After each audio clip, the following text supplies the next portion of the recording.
பிரவேசிகாவுக்கு நம்ம மாண்டவிங்கிற டிப்பணியை தான் பார்க்க போகிறோம். இது ஏகான்கி புக்கில் இருக்கக்கூடிய டிப்பணி. இது நமக்கு செகண்ட் பேப்பரில் செகண்ட் ரோமனாக வருது. மாண்டவி, பரத் கி பத்னி மாண்டவி ஆதர்ஷ் பாரதிய நாரி ஹே.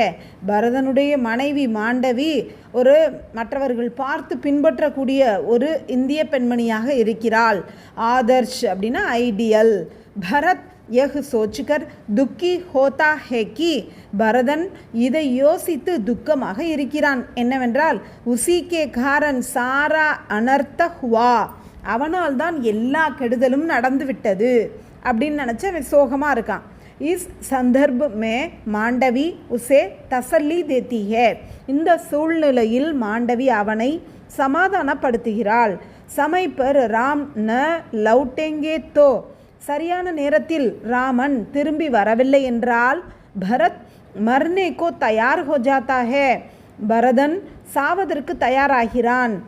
தப் மாண்டவி ஸ்வயம் பரத் கே சாத் பிரான் தியாக் கர்னே கோ தயார் ஹோ ஜாத்தி ஹே. அப்பொழுது மாண்டவி தானும் பரதனுடன் சேர்ந்து உயிரை தியாகம் செய்வதற்கு தயாராகி விடுகிறாள். வஹ் ஏக் சப்ன கி பாத் கர்த்தி ஹே. அப்பொழுது அவள் கண்ட கனவை பற்றி சொல்கிறாள். ஒரு கனவை பற்றி சொல்கிறாள். சப்னே அப்படின்னா கனவு. உஸ்கி கல்பனா ஹே, நான் ஒரு கனவு கண்டேன், அதில் நல்லது நடக்கிற மாதிரி இருந்துச்சு, நமக்கு நல்லது தான் நடக்கும் அப்படிலாம் சொல்லி அவனை சமாதானப்படுத்துறதுக்கு ஒரு கனவு சொல்கிறா. அது அவளோட கற்பனை தான், உண்மையாக அந்த கனவு அல்ல. இஸ் தரக் வஹ் பதி கே மன் கி ஸ்திதி கோ ஸ்திர் ரக்தி ஹே.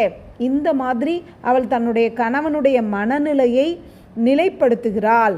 அவன் அன்ஸ்டடி மைண்டாக இருக்கிறத ஸ்டடி பண்ணுறான்.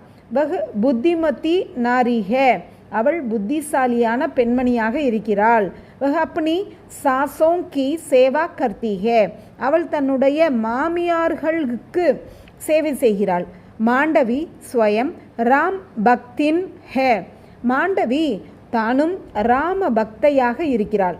இஸ்லியே கர்த்தி ஹே கி, அதனால் சொல்கிறாள் என்னவென்றால் ராம் கி கிருபா சப் பர் ஹே, ராமனுடைய அருள் அனைவருக்கும் இருக்கிறது.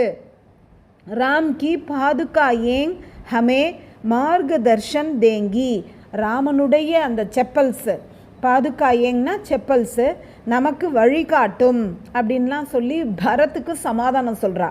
மாண்டவி உத்தம் குண்வதி ஹே, மாண்டவி மிகச்சிறந்த குணமுடைய பெண்ணாக இருக்கிறாள்.